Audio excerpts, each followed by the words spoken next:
Oke teman-teman semua, kali ini kita akan bahas soal yang berkaitan dengan kemampuan numerik di tes CPNS 2024. Dan ini merupakan sebuah prediksi yang mana mungkin saja bisa keluar di CPNS tahun ini. Pertama kita punya case di mana rata-rata nilai kelas A di sebuah sekolah adalah 72 dan rata-rata nilai 15 siswa kelas B adalah 80. Jika nilai digabungkan, rata-ratanya menjadi 75. Jumlah siswa kelas A adalah, nah di sini kita ingin mencari berapa jumlah dari siswa kelas A. Jika teman-teman masih ingat dari rumusan yang kita tahu bahwa untuk mencari besaran rata-rata gabungan itu bisa kita dapatkan dengan N dikali A atau jumlah kelas A dikali rata-rata A ditambah jumlah kelas B dikali dengan rata-rata B per jumlah kelas A ditambah kelas B. Oke, dari soal kita bisa tahu bahwa rata-rata gabungan itu adalah 75, sementara jumlah kelas A kita ingin cari, dan kita tahu bahwa rata-rata kelas A itu adalah 72, ditambah dengan jumlah kelas B itu adalah 15, sedangkan rata-rata kelas B itu adalah 80. Berikutnya dibagi dengan jumlah kelas A atau NA yang ingin kita cari di sini ditambah dengan jumlah kelas B atau dalam kasus ini adalah 15 orang gitu ya. Sehingga ini tinggal kita kalikan silang di mana 75 dikali dengan NA ditambah dengan 15 dan kita bisa dapatkan 75 NA ditambah dengan 75 kali 15. Kita nggak usah kalikan dulu, nanti kita bisa eliminasi di suku berikutnya sama dengan NA kali 72 ditambah dengan 15 kali 80. Nah, di sini kan per kali 15 bisa kita pindahkan ke kiri dan NA bisa pindahkan maksudnya ke kanan dan NA bisa kita pindahkan ke kiri. Sehingga menjadi 75 NA dikurang 72 NA sama dengan 15 dikali 80 dikurang 75. Nah, di sini kita bisa dapatkan 3NA itu sama dengan 15 dikali dengan 5 gitu ya, karena 80 dikurang 75 itu adalah 5. Maka di sini kita bisa peroleh bahwa NA itu sama dengan 15 kali 5 atau 75 dibagi dengan 3. Dalam kasus ini kita bisa peroleh bahwa nilai dari atau jumlah dari kelas A itu adalah 75 per 3 atau sama dengan 25 orang. Dalam kasus ini jawaban yang tepat adalah jawaban yang D. Baik, kita coba move ke soal berikutnya, di mana kita punya kasus seperti ini, hasil kali dua buah bilangan adalah 3, gitu ya. Sedangkan jumlah kuadrat kedua bilangan itu adalah 6. Berdasarkan keterangan ini, maka manakah kesimpulan berikut yang benar? Nah, bentuk pernyataan ini bisa kita rubah ke dalam persamaan matematis, di mana nantinya hasil kali dua bilangan itu sama dengan 3 kita rubah menjadi bentuk matematis. Pertama bisa kita misalkan bahwa bilangan tersebut adalah bilangan X dan juga Y. Sehingga persamaan matematis pertama kita peroleh adalah X kali Y sama dengan 3. Berikutnya kita dapat pernyataan kedua adalah jumlah kuadrat kedua bilangan itu adalah 6. Sehingga kita bisa tuliskan di sini X kuadrat ditambah Y kuadrat itu sama dengan 6. Nah, dari kedua buah persamaan ini kita bisa dapatkan sebuah kesimpulan yang dapat kita gunakan untuk memperoleh nilai dari A hingga E. Pertama bisa kita tuliskan bahwa X ditambah Y dikuadratkan itu sama dengan X kuadrat ditambah Y kuadrat ditambah 2XY. Sehingga kita substitusikan nilai dari X kali Y dan juga X kuadrat tambah Y kuadrat ke dalam persamaan ini. Karena pernyataan opsi yang ada di option tersebut menyatakan kuadrat jumlah kedua bilangan seperti itu. Sehingga di sini kita bisa peroleh 6 dikali, maksudnya 6 ditambah 2 kali 6 gitu ya, atau sama dengan 12.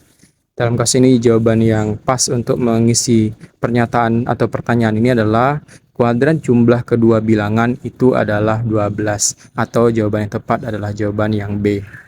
Oke, kita move ke kasus berikutnya, di mana di sini Bowo memiliki X es krim dan setiap es krim ada batangnya. Nah, di sini Bowo menyimpan setiap batang es krim yang telah dimakannya. Jika Bowo sudah mengumpulkan Y buah batang es krim, maka dia bisa menukarkannya dengan satu buah es krim. Nah, bentuk pernyataan seperti ini nanti kita rubah ke dalam persamaan matematis seperti itu, sehingga kita mudah untuk menjawabnya. Dan di sini diketahui bahwa untuk X sama dengan 10 dan Y sama dengan 5, maka berapakah total es krim yang dimiliki oleh Bowo? Nah, dari sini sebenarnya mudah saja kita dalam menjawab soal seperti ini. Kita bisa tuliskan di sini secara matematis bahwa jumlah total es krim yang dimiliki oleh Bowo tersebut itu adalah 100 atau X ditambah Y per atau X per Y maksudnya itu sama dengan 100 ditambah dengan 100 per 5. Karena di sini diperoleh jawaban yang tepat adalah 100 ditambah dengan 20 atau sama dengan 120. Artinya 120 buah es krim yang dimiliki oleh Bowo dalam kasus ini. Oke, kita lanjut ke soal berikutnya, di mana kasus berikutnya ini kita punya dalam satu ujian perbandingan banyak peserta pria dan wanita, itu adalah 6:5. Diketahui 3 peserta pria dan 1 peserta wanita tidak lulus. Artinya total yang tidak lulus itu adalah 4 orang, seperti itu ya. Jika perbandingan peserta pria dan wanita yang lulus ujian adalah 9:8, maka jumlah peserta yang lulus itu berapa? Nah, di sini kita ingin mencari berapa jumlah peserta yang lulus hingga tes ujian, seperti itu ya. Pertama, kita bisa selesaikan dengan sebuah pemisalan, di mana kita misalkan bahwa total dari siswa pria dan wanita itu adalah X, maka kita bisa tuliskan di sini yang pria itu adalah 6/11X gitu ya. Sementara wanita itu sebanyak 5/11X. Nilai ini kita peroleh dari perbandingan yang ada di soal pertama atau pernyataan pertama, seperti itu. Berikutnya kita bisa tuliskan di sini peserta yang lulus ujian dalam kasus ini itu adalah X kurang 4. Kenapa 4? Di sini kita tahu bahwa total yang tidak lulus itu adalah 3 pria dan 1 wanita. Artinya ada 4 orang yang tidak lulus. Sehingga yang lulus itu adalah X atau total semuanya dikurang yang tidak lulus. Ada sebanyak 4 atau X kurang 4. Selanjutnya kita tulis perbandingan antara pria dan wanita yang lulus itu adalah 9:8.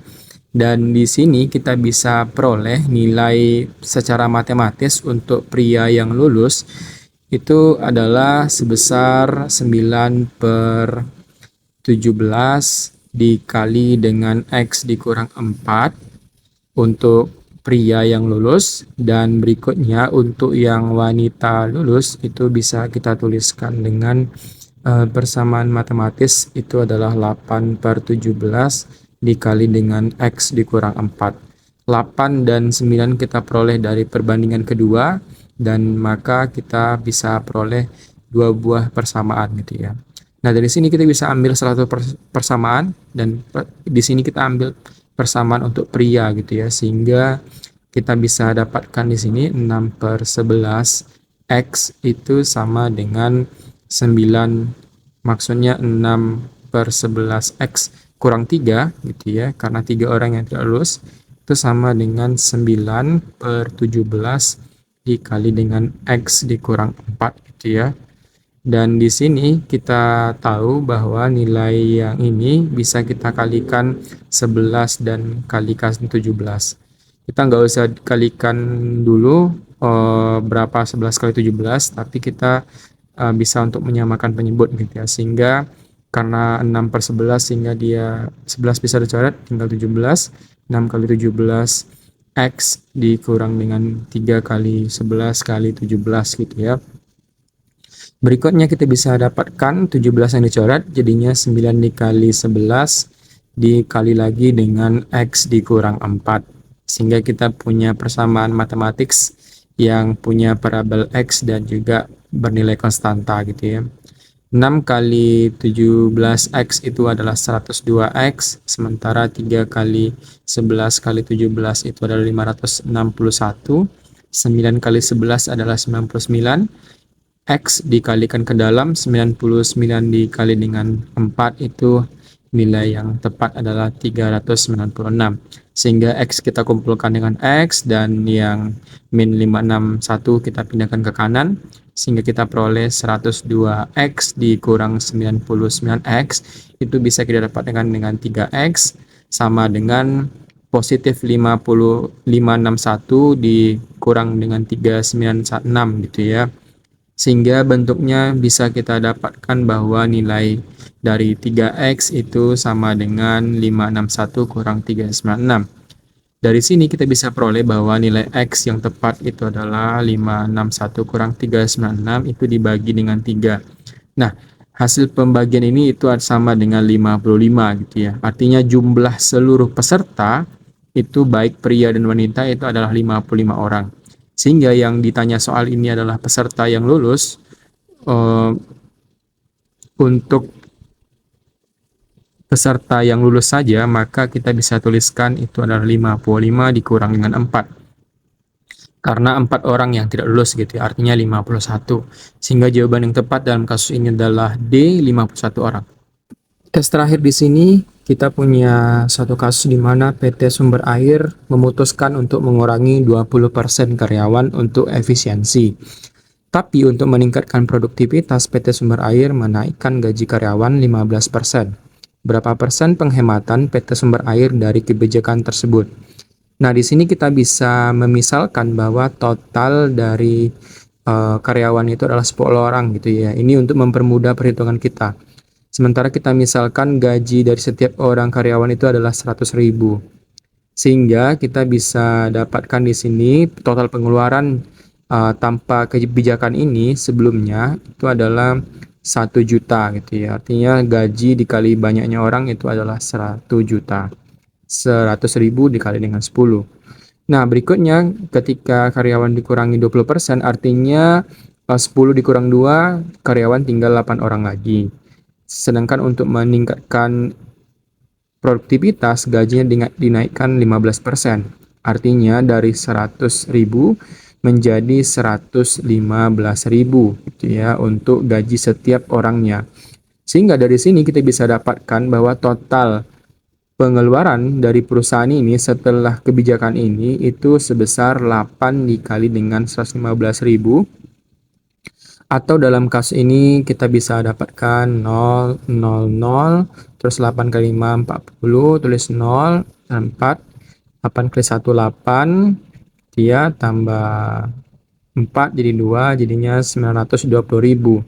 Sehingga penghematan yang dilakukan oleh perusahaan ini adalah 100.000 dikurangi dengan 920.000, maksudnya 1 juta dikurangi dengan 920.000 dibagi dengan 1 juta.